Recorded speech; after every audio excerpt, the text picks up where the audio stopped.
कैसे हो? I hope आशा करते हैं आप सभी लोग अच्छे होंगे। आप सभी को काफी समय से इंतजार था कि हमारी एमपीपीएटी 2026 की काउंसलिंग है जो कब होगी। आज आपको बताते हैं जो आपकी काउंसलिंग की डेट है वो आपकी आउट हो गई। इसमें आपका पूरा काउंसलिंग का शेड्यूल दिया गया है, कैसे आपकी काउंसलिंग होगी, कब आपकी काउंसलिंग के कितने स्टेप रहने वाले हैं, कब आपको डॉक्यूमेंट वेरिफिकेशन करवाना है एवं कैसे आपको रजिस्ट्रेशन करना है काउंसलिंग। आज आपको हम पूरे स्टेप बाय स्टेप आपको हर एक डाउट आपका क्लियर करेंगे और कैसे कैसे आगे की प्रोसेसिंग रहने वाली वो आपको बताएंगे। जैसा कि हमने आपको बताया था कि लगभग आपकी 20 जुलाई से आपकी काउंसलिंग चालू हो जाएगी। तो आज आपको पता है आज आपकी 8 जुलाई है, तो आज से आपकी काउंसलिंग चालू हो गई। सबसे पहले बात करते हैं जो आपकी काउंसलिंग है वो आपका राजमाता विजयराय सिंधिया कृषि विश्वविद्यालय करवा रहा है। आपको पता है 2025 में आपकी जो काउंसलिंग है वो आपकी JNKV में करवाई थी। तो सबसे पहले हम राजमाता की साइट पर चलते हैं और नोटिस को पढ़ते हैं। आने के बाद उसको आप RSKV पे क्लिक करोगे तो करने के बाद कुछ आपको ऐसे नीचे आपको इंटरफेस देखने को मिलेगा। ऐसे इंटरफेस देखने को इस पर आप जैसे क्लिक करोगे ये आपका राजमाता विजयराय सिंधिया कृषि विश्वविद्यालय की आपकी साइट है। इसमें नीचे सब कुछ आ रहा होगा। यहाँ पे आपको इम्पोर्टेंट नोटिस आपका कुछ ऑप्शन यहाँ से करके आता है। तो जैसे ही आप इस पर आते हो तो आपको दिख रहा होगा यहाँ पर MPPAT काउंसलिंग शेड्यूल। आप इस पर जैसे ही आप इस पर काउंसलिंग शेड्यूल पे आप क्लिक करोगे तो कुछ आपको काउंसलिंग का शेड्यूल पूरा आपको निकल के आ जाएगा। इस प्रकार आपका जो काउंसलिंग का पूरा है इंटरफेस आपको पूरी तरीके से देखने को मिलेगा। ये आपका काउंसलिंग का पूरा शेड्यूल है जिसमें आपकी काउंसलिंग की पूरी डिटेल बताई गई है, कैसे आपकी काउंसलिंग कब से कब तक रहने वाली। आज आपको पूरा स्टेप बाय स्टेप आपकी काउंसलिंग की डिटेल बताने वाले हैं कि इसमें क्या क्या कैसे कैसे रहने वाली। जो सबसे पहले बात करते हैं आपकी ये काउंसलिंग का नोटिस है जो आपका 8 तारीख को आपका डाउन दिया गया है। इसमें आपके BSc एग्रीकल्चर, हॉर्टिकल्चर, फॉरेस्ट्री एवं बीटेक आपकी 4-5 चीजों की काउंसलिंग हो रही है। इसमें आपका दिखा गया जिस भी विद्यार्थी ने MPPAT 2026 का एग्जाम दिया है वह काउंसलिंग कराने के लिए एलिजिबल होता है। जिसने नहीं दिया है वो MPPAT काउंसलिंग नहीं कर पाएगा, क्योंकि सबसे पहले होता है अगर आपने काउंसलिंग के लिए अगर आपने पेपर नहीं दिया है तो आप MPPAT काउंसलिंग नहीं कर पाओगे। फिर यह है आपके लिए काफी सबसे इंपॉर्टेंट बात आपकी यहाँ पर आ जाती है। इसमें आपका कैटेगरी वाइज कट ऑफ दिया गया। अगर आपकी इतनी रैंक आती है तो आप काउंसलिंग के लिए पात्र हो, इतने आपके नंबर हैं। अगर इतने से कम आपके नंबर होते हैं तो आप काउंसलिंग के लिए पात्र नहीं होते, क्योंकि लगभग यहाँ पर 20% लड़कों को आप लिया जाता है जो काउंसलिंग के लिए रहते हैं और यहाँ पर 80% लड़कों को निकाल दिया जाता है जो काउंसलिंग नहीं करा सकते। ओनली 20% वह करा सकते हैं जिनके इतने स्कोर से उनका ऊपर स्कोर है तो वह काउंसलिंग करा पाएंगे, अन्यथा वो काउंसलिंग नहीं करा सकते। अगर आप ANN कैटेगरी के अंतर्गत आते हैं, आपके इतने नंबर आते हैं तो आप काउंसलिंग करवा पाओगे। सबसे पहले बात करते हैं आपका स्वतंत्र सेनानी, यानी आप UR और ST, आप दिव्यांग हो, सैनिक हो, कोई भी आप विकलांग हो, PWD कार्ड बनाए आपका, तो इसके लिए आपकी 1 नंबर होगा तो भी आप इसमें काउंसलिंग करवा सकते हो MPPAT। उसके बाद बात करते हैं आपकी SC फीमेल।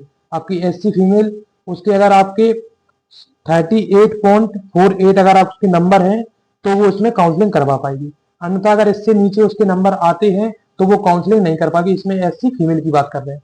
और जो इसमें आपकी बीटेक इंजीनियरिंग के लिए आपकी 20.75 नंबर है।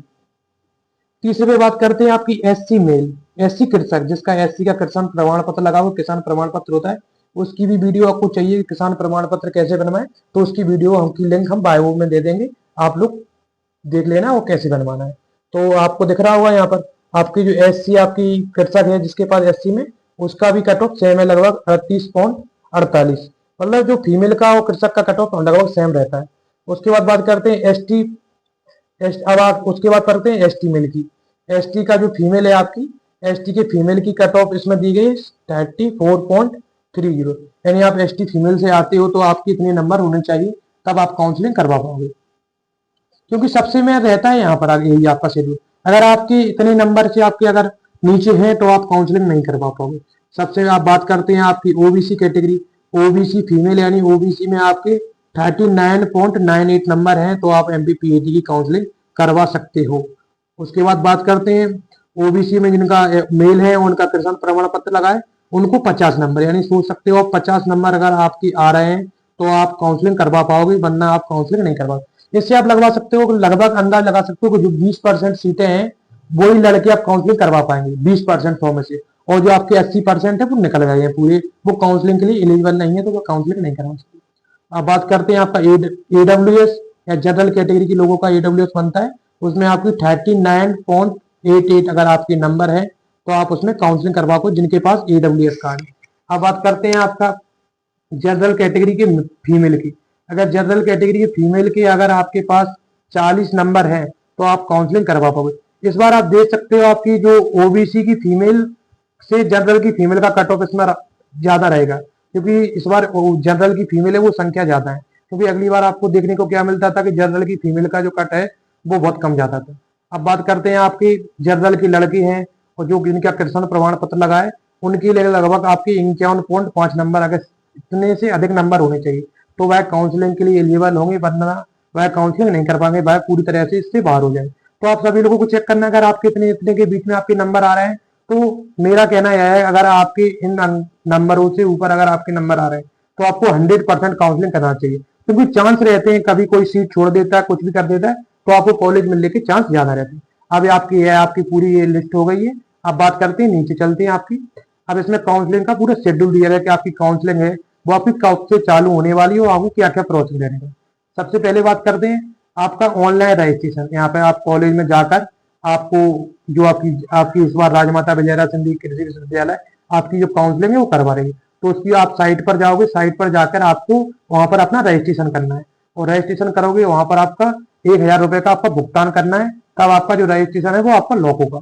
और यह आपकी रजिस्ट्रेशन की डेट है वो आपकी 13 जुलाई से लेकर 18 जुलाई तक आपकी रहने वाली, यानी आप इस दिनों के बीच में आप कभी भी यूनिवर्सिटी की साइट पर जाकर आप रजिस्ट्रेशन कर सकते हैं। अगर आप रजिस्ट्रेशन नहीं करोगे तो आप काउंसलिंग के लिए एलिजिबल नहीं होगे, क्योंकि रजिस्ट्रेशन करना सबसे इंपोर्टेंट होता है। और रजिस्ट्रेशन की वीडियो वो भी हम आपको आज शाम तक आपको प्रोवाइड करवा देंगे कि आपको रजिस्ट्रेशन कैसे करना है। फिर बात करते हैं निर्धारित केंद्रों पर दस्तावेज सत्यापन, यानी आपने रजिस्ट्रेशन कर लिया, रजिस्ट्रेशन करने के बाद आपको जो पीएटी के आपके जो केंद्र है, जो भी आपके कृषि विश्वविद्यालय है, उनमें आपको जाकर आपको अपने डॉक्यूमेंट वेरिफिकेशन करवाना है, और यह डॉक्यूमेंट वेरिफिकेशन आपके 14 जुलाई से लेकर 19 जुलाई तक चलेगा, यानी आपको लगभग से लगभग 5 दिन इसके लिए मिल रहे हैं। 5 दिनों में आपको यूनिवर्सिटी जाना है, जो भी आपके केंद्र दिए गए हैं अभी उनके भी नाम बताएंगे, वहां पर जाकर आपको अपने दस्तावेज अपनी आपकी जो डॉक्यूमेंट है वो आपको वेरिफिकेशन करवाना है। और इसका यह इंपोर्टेंट होगा कि आपकी सैटरडे और संडे 2 दिन आपकी यूनिवर्सिटी बंद रहती है, तो यह आपके लिए काफी इंपोर्टेंट है, क्योंकि आप 2 दिन इनमें से आप देख सकते हो कौन कौन दिन पड़ रहा है, संडे सैटरडे। वो आपको 10:30 से लेकर 6 बजे के बीच में जाना है और वहां पर आपकी काउंसलिंग जो आपकी डॉक्यूमेंट वेरिफिकेशन है वो करवाना है। उसके लिए कौन कौन डॉक्यूमेंट इंपोर्टेंट है उसकी भी मैंने वीडियो डाल दी है, तो आप उसकी भी वीडियो जाकर देख सकते हो कि इनके लिए कौन कौन इंपोर्टेंट है।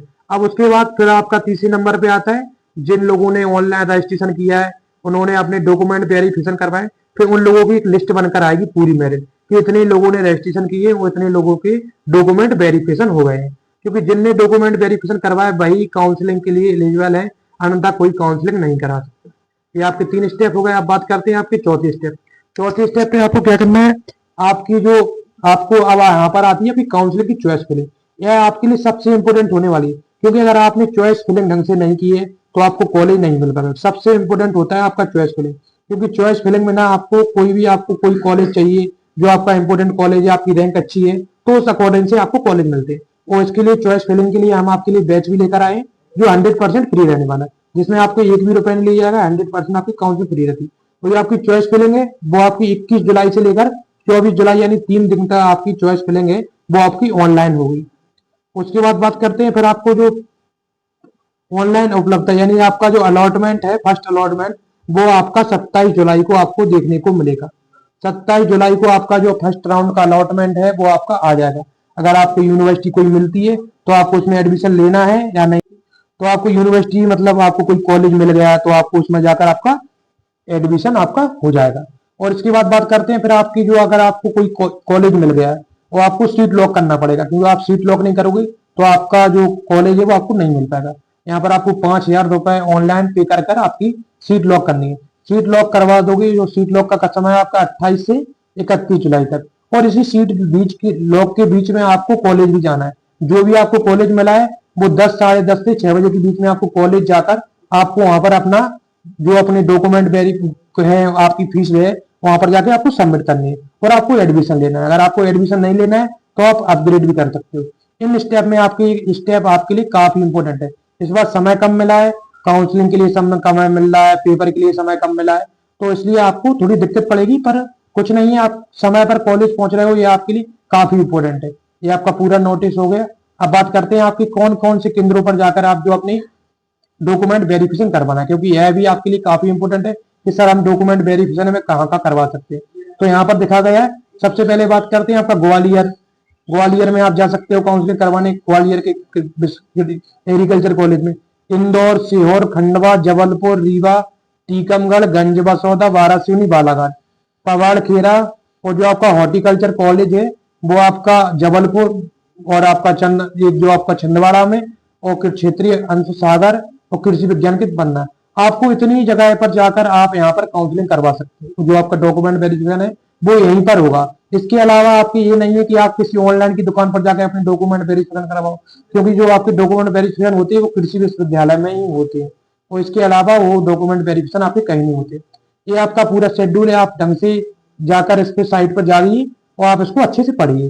और अगर आपके मन में कोई भी डाउट आता है कि काउंसलिंग से लेकर, आपकी काउंसलिंग लिस्ट से लेकर कि हमको कॉलेज मिलेगा या नहीं मिलेगा, तो उसके लिए हमारा काउंसलिंग बैच लेकर आए जो आपके लिए 100% फ्री रहने वाला है। ये हम आपके लिए काउंसलिंग का बैच लेकर आए जो आपका 100% फ्री है। इसमें आपको करना क्या है, आपको हमारे व्हाट्सएप नंबर पर, जो आपका हमारा व्हाट्सएप नंबर दिया है, उस पर जाकर आपको हमको मैसेज करना है एवं अपना रिजल्ट भेजना है। तो उसके हिसाब से हम आपकी काउंसलिंग की लिस्ट बनाएंगे आपकी रैंक के हिसाब से। और आपके मन में कोई भी डाउट आता है, इसमें 100% फ्री रहने वाला है। आप हमको जब भी आपको आधी रात की भी आप कॉल लगाते हो तो हम आपका आधी रात के रिप्लाई देंगे, पर आपको लगाना नहीं है, मैं बता रहा हूँ आपको, ऐसा कर सकते हो आप। आपको कोई भी डाउट आता है, क्योंकि इस समय आपके डाउट बहुत सारे रहते हैं, और आपकी जो भी आपको डाउट है उसके हिसाब से आपको अगर वीडियो बनवाना है तो आप हमको डायरेक्ट कॉल लगा के या हमारे कमेंट में आप बोल सकते हो। वीडियो को लाइक कमेंट शेयर जरूर करें। जय हिंद, जय भारत।